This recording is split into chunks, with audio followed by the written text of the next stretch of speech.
Please tell me how to get rid of tonsil stones forever. All right, let's go into that a little bit. Tonsil stones. Tonsil stones are produced. Keep that in mind. They're produced. They're not really a stone, so we have to kind of like realize that. It's kind of like Meniere's. There are no crystals or stones in their ears creating vertigo labeled Meniere's disease. That was a ruse going all the way back. That was just something to tell women. I don't even know if it was a theory. I think that was just one big screw up in the medical system. And they still try to pass that one off, but now they're kind of like backtracking and walking back on that a little bit. I'm just talking about stones in general in the medical field, you know. There's different, you know, there's no liver stones. You know, like liver stones? People drinking gallons of olive oil thinking that they're seeing piles of liver stones in the toilet. Oh my God, the screw ups over the years. It's actually insane. Okay, tonsil stones are produced. If you have a history of mono, you may not know you had mono, and you did. If you have a history of mononucleosis, which is Epstein-Barr.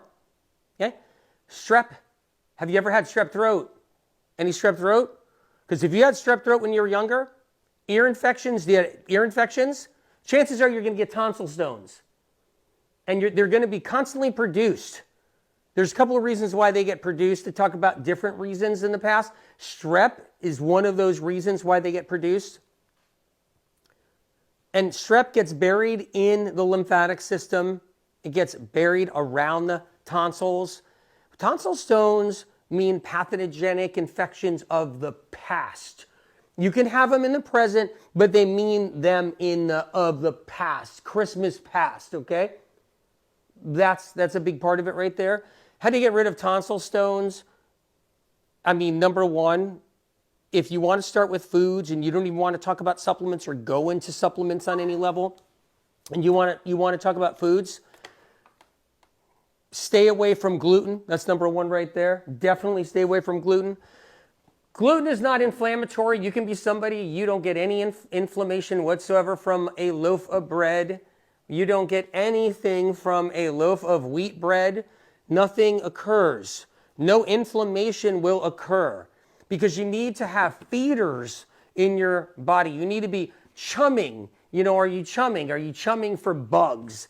And that's another story. If you got bugs going on, different streps, you can have 2, 3, 4, multiple streps, 6, 7, 8 streps. So you can have that many streps in your system.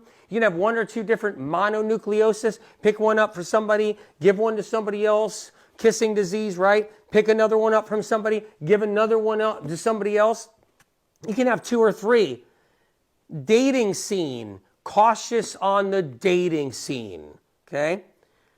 Just, you know, if you're trying to land a partner on the dating scene, try not to go in full force at the start.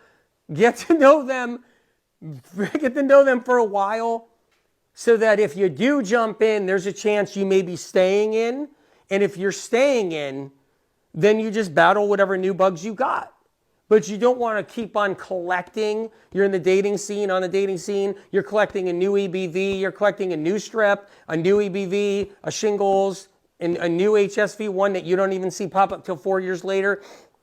And then you're collecting, and you just don't want to keep on collecting every minute. You can date. Don't have me tell you what to do. You can date, but you don't go all in. You don't go all in. As I'm holding a loaf of bread here. Don't go all in unless you know it's worth going all in, because it might be a keeper. If it's a keeper, then then you just deal with whatever new exchange of bugs that you got. You deal with it. And you work on beating them down, cleaning them up, keeping your immune system strong so they don't turn into anything. But what happens is tonsil stones, it's like Christmas past. It's a lot of old mono. It's old strep. And, so the body's producing stones, trying to get rid of junk and garbage, byproduct from strep and pathogens, and it's pushing it out. And literally, you stay off of chocolate. I'm not holding chocolate.